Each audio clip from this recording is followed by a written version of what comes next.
हरे कृष्ण हरे कृष्ण कृष्ण कृष्ण हरे हरे, हरे राम राम राम हरे हरे।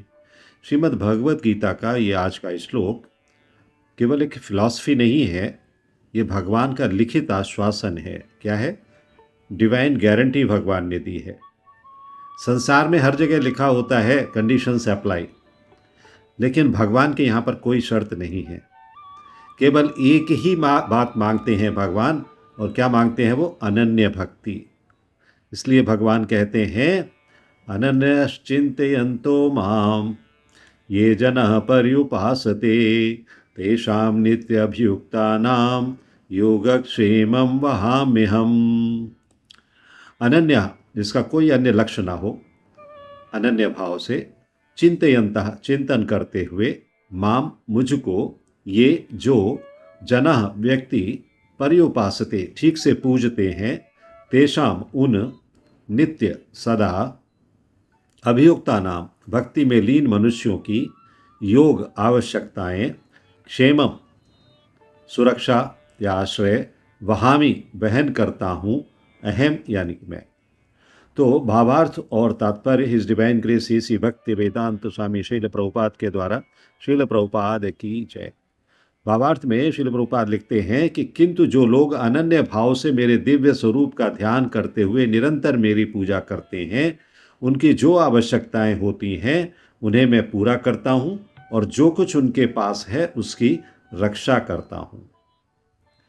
तात्पर्य में बताया गया है कि जो एक क्षण भी कृष्ण भावनामृत के बिना नहीं रह सकता, वो 24 घंटे कृष्ण का चिंतन करता है, और श्रवण, कीर्तन, स्मरण, पाद सेवनम, वंदनम, अर्चनम, दास्यम, सख्यम और आत्मनिवेदन के द्वारा भगवान के चरण कमलों की सेवा में रत रहता है। ऐसे कार्य शुभ होते हैं और आध्यात्मिक शक्ति से पूर्ण होते हैं, जिससे भक्त को आत्म साक्षात्कार होता है, और उसकी यही एकमात्र कामना रहती है कि वो भगवान का सानिध्य प्राप्त करे। ऐसा भक्त निश्चित रूप से बिना किसी कठिनाई के भगवान के पास पहुंचता है। यह योग कहलाता है। ऐसा भक्त भगवत कृपा से इस संसार में पुनः नहीं आता है। क्षेम का अर्थ है भगवान द्वारा कृपा में संरक्षण। भगवान योग द्वारा पूर्णतया कृष्ण भावना भावित होने में सहायक बनते हैं, और जब भक्त पूर्ण कृष्ण भावना भावित हो जाता है तो भगवान उसे दुख में बद्ध जीवन में फिर से गिरने से उसकी रक्षा करते हैं। ओम अज्ञानतिमिरान्धस्य ज्ञानाञ्जनशलाकया चक्षुरुन्मीलितं येन तस्मै श्री गुरुवे नमः। तो जैसा कि मैंने कहा कि यहाँ पर भगवान क्या मांग रहे हैं हमसे? अनन्याश्चिन्तयन्तो माम। मुझे अनन्य भाव से स्मरण करो, एक्सक्लूसिवली। अनन्य का अर्थ क्या है यह हमें समझना चाहिए। अनन्य का अर्थ है कोई प्लान बी नहीं, कोई बैकअप नहीं, ना दो नावों में पैर सवार है। भक्त ये नहीं कहता है कि कृष्ण भी मुझे चाहिए और मेरी चतुराई भी मुझे चाहिए, नहीं। भक्त बिना चतुराई के सज्जनता के साथ कृष्ण को मांगता है, और वो भक्ति भी करता है लेकिन छल नहीं करता है। ऐसा नहीं कि भक्ति हो और छल भी हो, नहीं, दोनों में से एक चीज। तो या तो कृष्ण या चतुराई, या तो भक्ति या फिर छल, या फिर नाम और भरोसा, पैसा, पद, ये सब। तो वो ये भी चीजें नहीं मांगता है। वो क्या कहता है? अनन्य भक्त की इच्छा क्या होती है? अनन्य भक्त चाहता है कि हे प्रभु, यदि आप संभालेंगे तो मैं बचूंगा, और यदि आप नहीं संभालेंगे तो मुझे बचना भी नहीं है। मतलब आपने मुझे इस योग्य भी नहीं समझा है कि आप मुझे संभाल पाएं, आप मुझे संभालें तो मुझे बचना भी नहीं है। तो भगवान ऐसे व्यक्ति की क्यों नहीं रक्षा करेंगे जो एक्सक्लूसिवली भगवान पर डिपेंडेंट है? ऐसे भक्त के लिए भगवान कहते हैं तेषाम नित्याभियुक्ता नाम। कितना अच्छा श्लोक है ये। जो नित्य हर समय मेरे में लगा रहता है, मेरा भजन कीर्तन करता रहता है, उसके लिए मैं स्वयं कहता हूं, भगवान क्या कहते हैं उसके लिए? योगक्षेमम वहाम्यहम्। LIC के लोगों के नीचे आपने ये लिखा हुआ देखा है ना, योगक्षेमम वहाम्यहम्। तो LIC भी वही कहता है। हाँ, मैं उसके योगक्षेम को उठाकर लेकर चलता हूं, उसके पास जो है उसकी रक्षा करता हूं, जो नहीं है उसको प्रदान करता हूं मैं। ध्यान दीजिए, भगवान ये नहीं कहते हैं कि मैं व्यवस्था कर दूंगा, I will arrangement for you, I will make arrangements for you, नहीं। वो कहते हैं मैं वहन करता हूं। तो आपके जो भी कष्ट हैं, दुख दर्द हैं, हर चीज को वहन करते हैं वो, और आपको सुख सुविधाएं प्रदान करते हैं। तो ये जो शब्द है ना, योगक्षेमम वहाम्यहम्, बहुत महत्वपूर्ण है। अत्यंत गहरे भाव हैं इनके।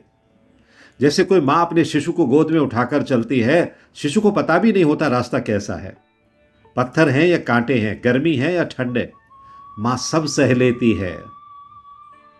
वैसे ही भगवान कहते हैं, मेरे भक्त तुम बस मेरी गोद में रहो, जैसे बालक मां की गोद में है। जीवन की धूप छांव जो होगी मैं सह लूंगा। तो कितना बड़ा आश्वासन है भगवान का। अभी योग और क्षेम, इसको योग को समझिए। योग क्या है? जो आपके पास नहीं है पर आपके लिए आवश्यक है। सही समय पर सही साधन देना भगवान का काम है। उस समय सही व्यक्ति आपसे जोड़ना भगवान का काम है। सही अवसर प्रदान करना भगवान का काम है।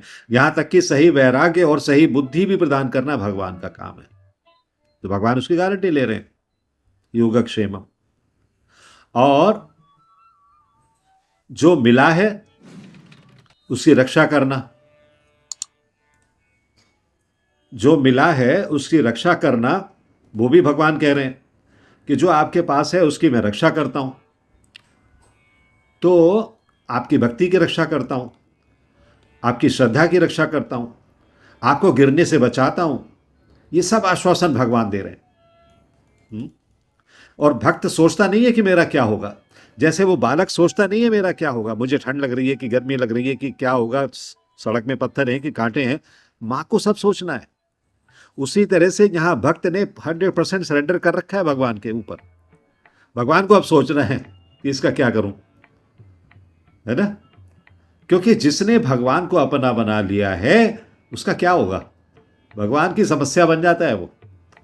और भगवान को ऐसी समस्याएं बनाने में आनंद आता है। भगवान कहते हैं सब आ जाओ मेरे पास, सब आ जाओ।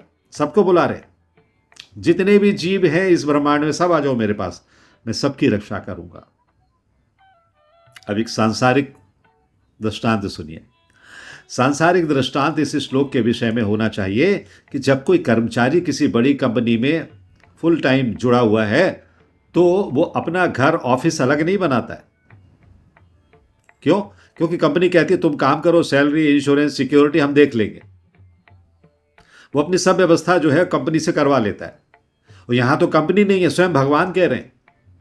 तो जब भगवान को अगर आपने समर्पित हो गए तो फिर भगवान क्यों नहीं करेंगे? है?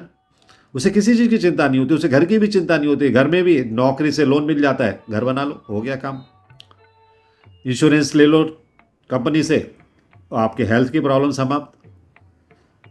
लोन ले लो दूसरा, गाड़ी ले लो, वो भी समस्या समाप्त। तो इस तरह से वो जो नौकरी उसने फुल टाइम ज्वाइन की है वो सारी चीज़ों की टेक केयर करती है उसकी।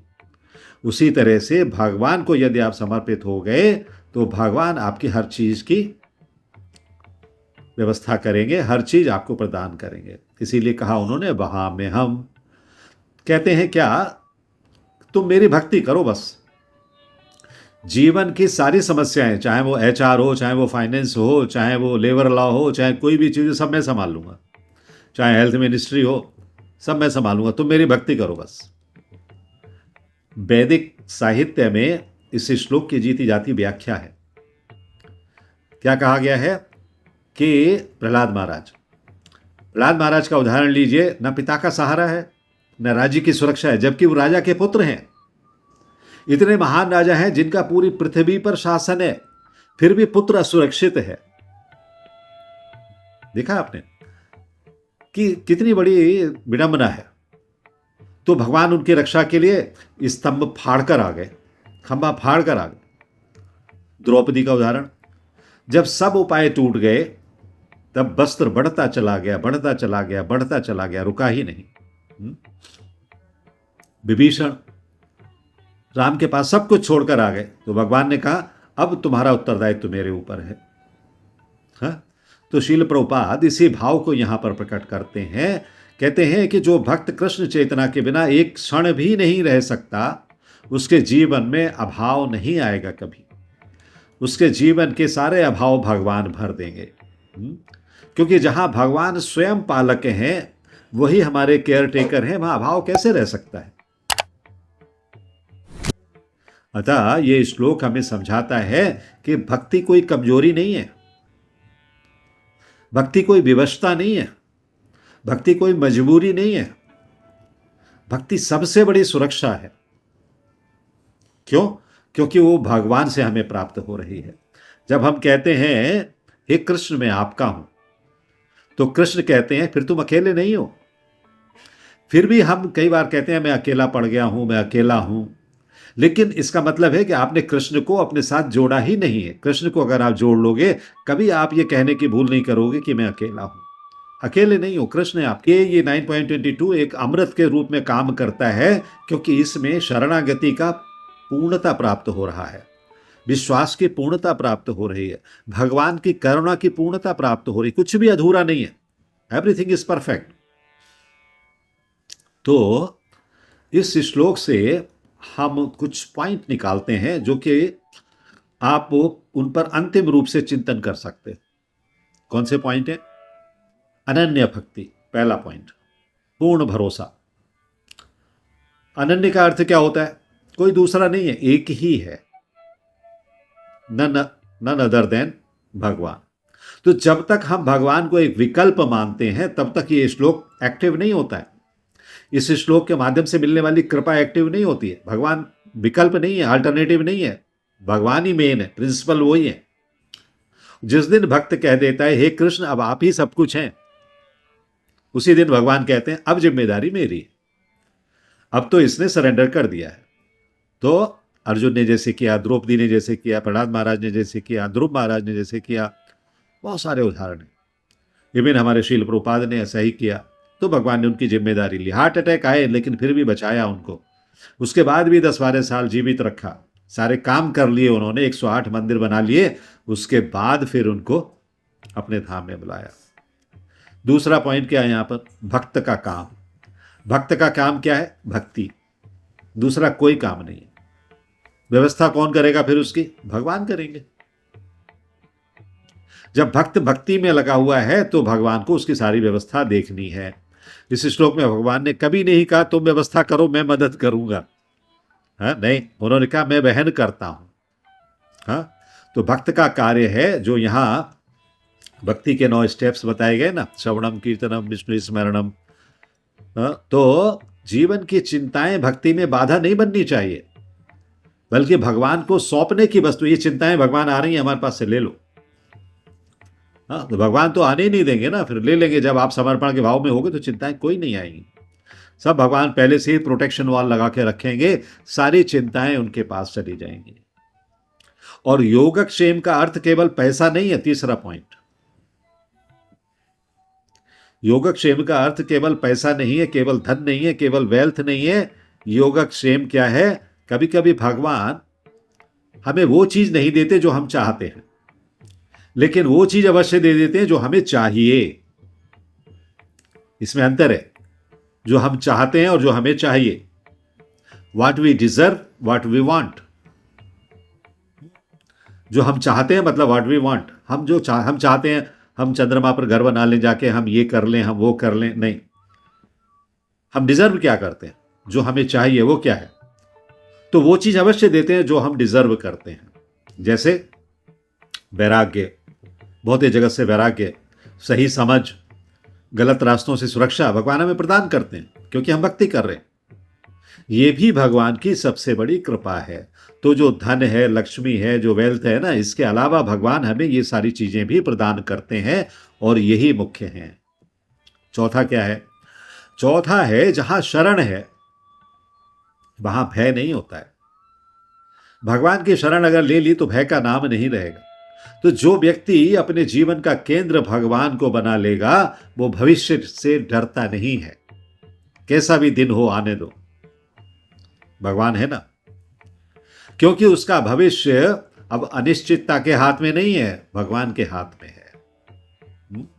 भय वहां रहता है जहां नियंत्रण अपने हाथ में रखने की कोशिश होती है, तो हमें डर लगता है, पता नहीं सफल होऊंगा कि नहीं होऊंगा, पता नहीं मैं सुरक्षित पहुंचूंगा कि नहीं पहुंचूंगा, पता नहीं मेरे जीवन में कब अंतिम समय आ जाएगा। कुछ भी चिंता नहीं करने का, पूरा भगवान को सौंप दो, फिर भय समाप्त हो जाएगा। हर चीज भगवान को सौंप दो, पूरी तरीके से समर्पण, 100% समर्पण। और पांचवा है, भगवान देर कर सकते हैं लेकिन असफल नहीं होते हैं। हाँ? कभी कभी भक्त सोचता है कि भगवान मेरी प्रार्थना क्यों नहीं सुन रहे, तो याद रखिए भगवान कभी घड़ी नहीं देखते हैं, वे भक्ति देखते हैं। वे भक्ति का मीटर देखते हैं, कहां तक पहुंचा आपका भक्ति का मीटर। आपकी भक्ति का मीटर सारे आसमान फाड़ के ऊपर तक पहुंच गया कि नहीं पहुंच गया। हाँ? तो उनका जो योगक्षेम है वो सटीक समय पर, सटीक मात्रा में और सटीक तरीके से होता है भक्त के जीवन में। हाँ? तो ये योगक्षेमम है। तो निष्कर्ष क्या है? निष्कर्ष क्या है कि यदि हम पूरी तरह से भगवान के हो जाएं 100%, तो भगवान पूरी तरह हमारे हो जाते हैं, अन्यथा नहीं होंगे, कभी भी नहीं होंगे। आप सारे जीवन, एक नहीं अनेक जीवन प्रयास कर लो। तो भगवत गीता के इस श्लोक 9.22 का यही सार है। हाँ? ये भगवान श्री कृष्ण की सबसे अधिक आश्वस्त करने वाली प्रतिज्ञा है। भगवान प्रतिज्ञा ले रहे हैं यहां पर कि तुम मुझे समर्पित हो जाओ तो मैं तुम्हारा सारा जिम्मेदारी उठा लूंगा मैं। तो शुद्ध भक्त के साथ में अपने व्यक्तिगत संबंध को भगवान स्नेहपूर्ण और व्यवहारिक बनाना चाहते हैं। कहते तुम्हारी जो आवश्यकताएं है ना, चिंता मत करो, मैं पूरी कर दूंगा, तुम बस आ जाओ मेरे पास। तो इसलिए ये श्लोक अनन्य भाव से भक्ति करने के लिए भक्त को बुला रहा है, प्रेरित कर रहा है कि भगवान कहते हैं मेरे पास आओ, तो मैं योगक्षेमम वहाम्यहम करूंगा। और भगवान करते हैं। एक नहीं अनेक उदाहरण अभी हमने चर्चा किए, और ऐसे व्यक्तिगत जीवन में भी, बहुत से भक्तों के जीवन में भी ऐसे उदाहरण हैं कि भगवान उनके हर चीज की, पल पल की केयर करते हैं। कितनी कथाएं हमने टाइम टू टाइम आपको बताई हैं? उन कथाओं में भी भगवान ने कैसे चिंता की है भक्तों की, वो सब इस बात का प्रमाण है कि भगवान योगक्षेमम वहाम्यहम के सजीव उदाहरण हैं।